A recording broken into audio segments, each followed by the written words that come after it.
I'm so excited you're here because the message you're offering is the message of self-empowerment. The new science is now revealing what it means, perhaps for the first time, to be truly human.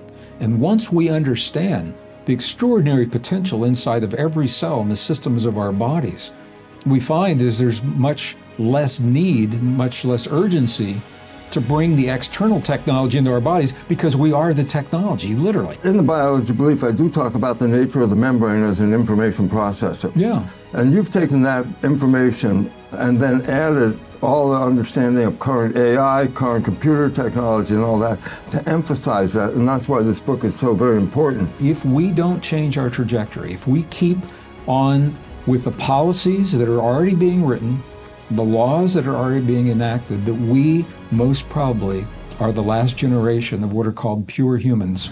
You and I have written books and we talk to each other about this all the time.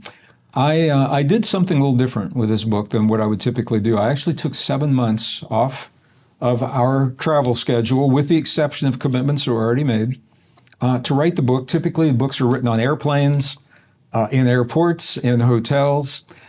But I felt like what I was saying in this warranted the time to find the words to really honor myself, because I didn't hold anything back in what I was writing, and to honor my community, to honor my global family. Yes. What this is all about. This book is a celebration of our humanness in a time when humanity is being denigrated in the public classrooms and in the textbooks.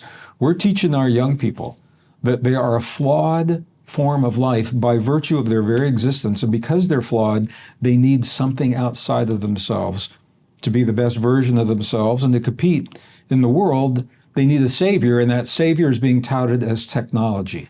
And I know that's no secret to anybody watching this. We are being indoctrinated. We are being mandated. We are being enticed to replace our natural biology with synthetics. AI, artificial intelligence, computer chips in the brain, chemicals in the blood, RFID chips in the body, sensors under the skin.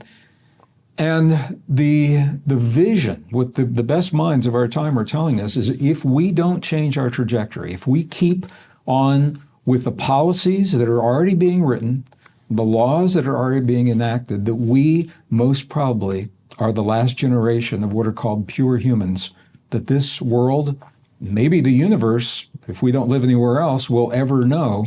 Because within 5 years, by the year 2030, when you speak to someone in the street, you will be speaking to a hybrid, a human-machine hybrid to some degree, who has given away, relinquished some of their biology in favor of the synthetics.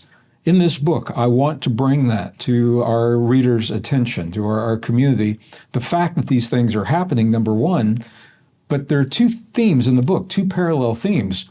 Not only are we being encouraged to give away our biology, but the new science is now revealing what it means, perhaps for the first time, to be truly human.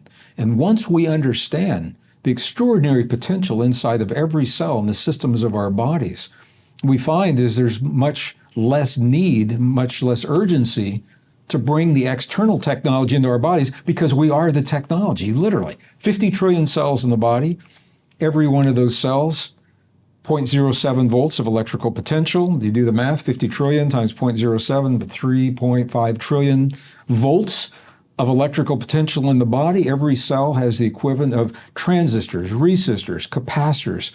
We emit photons of light. We receive photons of light. Light is information. Information is being downloaded into our bodies constantly. The DNA in our cells has a record of every successful genetic transaction that has been received by our species. That record is transparent. It is immutable, it is secure, and if those words sound familiar, it's because the blockchain technology that's revolutionizing our world of information and finance mimics the way information is already stored in the bodies, and it goes on and on and on. So the point is that we are these extraordinary potentials. We are a highly advanced, technologically sophisticated, soft technology. We're not the primitive technology of silicon and computer chips. We're more than that. we're neurons, cell membranes, ion potentials moving across cell walls, and we self-regulate through the epigenetic triggers: thought, feeling, emotion, belief, breath, focus, nutrition, and movement. And that's it. And what's interesting is that is the core of our most ancient and cherished spiritual traditions. They may not have known the science. They sure knew how to take those principles, embody them in our lives so that we can be the best version of ourselves. We literally are that technology. So the book is a celebration to bring that awareness so that when we're encouraged to give away our own biology, we have reasons not to do it. We have reasons to preserve and protect.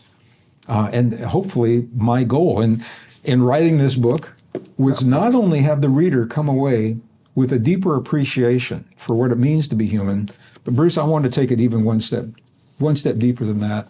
I want our readers, I want our global family to feel a sense of pride for what it means to be human. Because once we lose our humanness, it's gone forever. We'll never get it back. And I think we're worth preserving. So I want to thank you for the opportunity to talk about this. And I haven't read it yet. I haven't read it since I wrote it. I'm looking forward to reading this on the plane. I'm so excited to hear, because the message you're offering is the message of self-empowerment that also I've been trying to get people to understand for a long time. And while we have this wonderful virtual reality suit with powers we haven't even touched yet, giving away ourselves without even knowing who we are, is a little foolish at this time, isn't it? It is. Can I give an example? Just a quick Please, example. Yeah. Couple of examples. I won't give them all away, but when I'm with young people in our audiences, and sometimes they come alone, sometimes they come with their families, and these wonderful young people are indoctrinated to worship the computer chip and to worship AI. It's like the ultimate in everything. And what they're surprised to find, studies were done. Stanford University did a series of studies. First, they compared a human neuron to a computer chip. Now, computer chips, are they fast? Absolutely. Are they efficient? Absolutely. But here's the thing. They are limited by the stuff they're made of. They can never process information faster than that data can move between the atoms that make silicon what it is, silicon. So they're fast, efficient, but their scalability is finite. Now, look at a human neuron. Here's what they find. Every time a neuron is pushed to the edge of the limit that has been accepted in the textbooks, we do what humans do. Those neurons, they're alive, they morph, and they adapt to open an entire new frontier, a new vista of capabilities, and they do it again and again and again. So are we fast? We are fast. Are we scalable? What is our scalability? Scientists believe it's infinite. We keep morphing and adapting. Now, the second part of the study, fascinating to me, they compared a human brain to a microprocessor. And this is interesting. The equivalent was, they said, the number of synapses in the brain they compared to the transistors on the microprocessor. Interestingly, the human brain right now has about the same number of synapses that we find on our most advanced microprocessors. So they compared these, and what they found was that the human brain is 100-fold more efficient than the microprocessor in the way it processes information. The fastest computer, 1 gigahertz, is 1 billion cycles per second, 1 billion instructions per second. Fastest computers are about 6 gigahertz, multi-core computers. The human brain was 10 to the 11th billion in instructions per second, so making us 100-fold more efficient.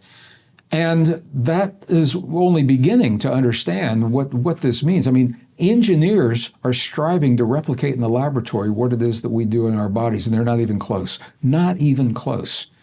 And it goes on and on from there. Well, I just want to acknowledge, in the biology belief, I do talk about the nature of the membrane as an information processor. Yeah. And you've taken that information and then added all the understanding of current AI, current computer technology and all that to emphasize that. And that's why this book is so very important, because it expands our knowledge of how powerful we are as creators. And this is what people lack because they've been programmed to be victims. Yeah. And until they understand who they are as pure humans, which are more powerful than anything humans have ever created, then we're going to never really acknowledge who we are. And this book is important because in a time of chaos, it's time to find out who we really are. Well, that is absolutely true. We had some strong encouragement not to publish some of the things that are in this book because of the organizations that are creating the policies that want to deny our divinity, our human power. Yes. The key to human divinity, and this I'll wrap with this because I think this is really important. When we think about divinity, we often link that with religion because they're schools of divinity. But the definition of divinity simply is the ability to transcend perceived limitations. Transcend becomes more than those limitations. Perceived are the programs you talk about. They're not even real limitations. They're the limitations we've been programmed to accept for ourselves. So when we live our divinity, this is where our power comes from on earth. It's what frees us from fear. It's what allows us to love fearlessly and to experience empathy and sympathy and compassion, imagination and creativity, all of the human aspects that are being stifled right now through technology, through AI, through the social media algorithms and things like that. So this book is a celebration of our divinity as well. I hesitate a little bit because the last part of the book, I'll just say this, also identifies the programming, the indoctrination that we are all being exposed to. We're all casualties of this indoctrination. It identifies specific methodologies of how that indoctrination is being used so that we can recognize it, and then it gives a remedy for what to do to break free. The title of the chapter is called Breaking the God Spell of Technology, and it literally is akin to a cult deprogramming, because we have all been programmed without even thinking about it to accept so many things that are simply not true, that disempower us, that separate us, that create the wedge that divides families and divides communities and society. Perhaps most important, it divides us from ourselves. It keeps us in fear so that we can't even accept our own power. So this is why I'm saying it is a celebration of our humanness, and I feel very blessed to have been able to write this, to complete it. My publisher did a 180 and is now supporting it 100%, and I feel very blessed for that. And blessed for you, my brother, for all the years that we've shared the stages together where we get to share this message. And now I've got a little more from the stage. When I say something, I can say, if you want to read more, it's in Pure Human. Well, first of all, thank you. I'm honored that we have this great relationship for over 30 years, and I'm honored that you came on this program to talk to this audience. And I really want to emphasize to the audience, yes, we are in an evolutionary upheaval. Get a foot up, get higher, get more power. To get that, this book is super highly recommended. Why? It's personal empowerment, and it's empowerment that will get us through the chaos.